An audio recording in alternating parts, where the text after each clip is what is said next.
RecTech, more than a grill, lifestyle, smart grill technology, recteq.com. RecTech. Okay, so I had just bad vibes on this. Is going to take like 5 minutes. I'm going to take some time on this. So, I'm like the rest of you. The election's next Tuesday, and I'm watching stuff.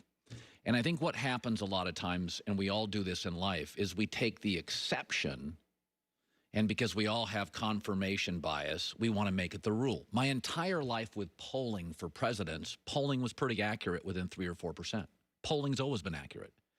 Then in 2016, it wasn't with Trump, the silent Trump voters. But now conservatives tend to think, well, polling's no longer accurate. Well, my whole life it was accurate. Why? Because of 2016, would it suddenly, you can't trust any polling? We do polling at Fox all the time. It always ends up being accurate. Companies all over the country do polling constantly. It's accurate. But because in 2016 it wasn't accurate, everybody now, conservatives are like, well, you can't trust polling. At Fox, I use it in some of my personal businesses. I use it at Fox. I use it at Premier Radio. Polling's always worked. We can't take an outlier and say, this is the new rule. That's the basis of where I come from. It's not a political rant, it's football. So 2 things have been true in my life for quarterbacks. First of all, don't listen to anybody. Size matters. Of the 30 best quarterbacks of all time, 28 are big men, over 6'2½". I'm 6'2". I am taller than almost everybody I walk around at Fox. That's big. The average great quarterback is like 6'2½" up. Peyton, Tom, Ben, Aikman. You ever stood next to Troy Aikman? Big chest, big hands, big shoulders, big head. He's a big guy. So that's a fact. But because Russell Wilson dances around, we're like, well, look at that, it's the future. No, it's not the future. He's unbelievable. And because Kyler Murray is also unbelievable, and Fran Tarkenton was unbelievable. You don't remember him. I do, because I'm older. He played at Georgia, then the Vikings. He was the first runaround small quarterback. 3 small quarterbacks, you could argue Michael Vick, not at that level, but close, have worked. And they're all runaround guys. You can't catch Kyler. You couldn't. Fran Tarkenton ran circles around people for 10 years. I watched. I was just a kid. I didn't have facial hair then. And then Russell does it, and Kyler does it, and Michael Vick did it. Tua is small and isn't really that athletic. So he has to be like 2016 polling. He has to be a historic exception. Can he be Drew Brees? Good God, that's asking a lot. Drew Brees is the outlier in the history of football. Small, doesn't have a huge arm, doesn't run around, and wins. That's the only prototype I get to use? That's it? I can't take 2016 polling and say, that is the new rule. Polling never is accurate. Of course it's accurate. Trump was a unique businessman that ran for president. He was out there, a lot of bragging, and people didn't want to admit they liked him, but I can't say that's polling. There's a lot of polling beyond political polling that's used every day by Amazon and Microsoft. They're doing polling constantly. What product will you like? What product won't you like? It's all pretty accurate. This idea that size doesn't matter is nonsense.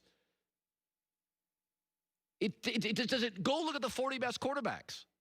They're almost all big. And when you do get the like 5'11 and a half guy, Fran Tarkenton and Russell Wilson, yeah, you can't catch them. They're like comets. You know, nobody can catch Russell Wilson. And then Kyler Murray, you look out and you're like, oh, that's going to work in the NFL. Come on, you can't even. Kyler Murray does. He's like a marble on a wood floor. A cat couldn't catch him. Tua's got all the small, but none of the wiggle. So he's going to struggle to see over offensive lines. And unlike a Kyler Murray or a Fran Tarkenton or a Russell Wilson, who move around a lot and therefore open up passing lanes they can see, Russell Wilson and Kyler Murray, they throw interceptions, and we all acknowledge, analysts acknowledge, they couldn't see over the offensive lineman. So I get the small without the wiggle. Show me the success stories. 1, Drew Brees. I'm not, and I told you, you were here, I do think his comp, leadership A+, toughness A+, smarts A+, big game productivity A+. But I had this epiphany. I'm like, what am I? I'm watching all these comments on polling, and I'm like, suddenly polling's never accurate? That's silly. That's not true. Polling's accurate all the time. 90% of the time it's accurate. And this idea that short and no wiggle is going to dominate in the NFL, I'm like, who are the two quarterbacks? Let me ask you this.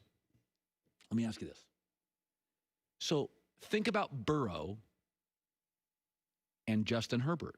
They're both way better than we thought, right? Like Burrow is good, and most of you thought was good, but Burrow and Herbert's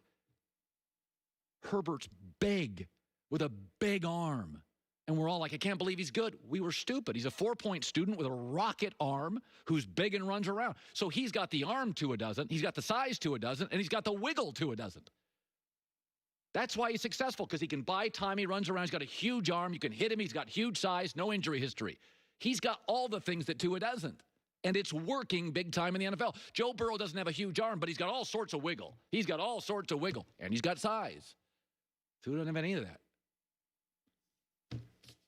See, sometimes it would be perfect, right? If you were creating companies, if you're Jeff Bezos, if you're Mark Cuban, all these guys have had epiphanies, but they never come when you want them to.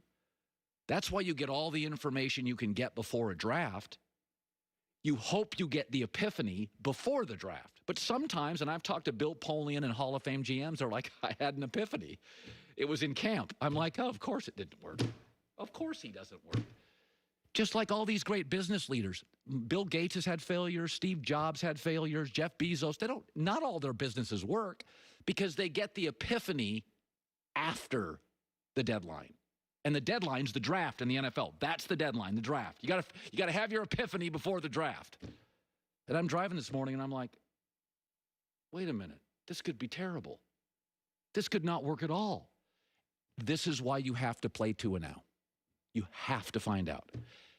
You have to find out. Put him out there, 8 games, let's watch. And I hope I'm wrong. And maybe I am wrong. But I'm sitting there this morning thinking, oy, did I whiff on this? I had my epiphany. It's too late. I already bragged about him for 6 months. Joy of the news. No.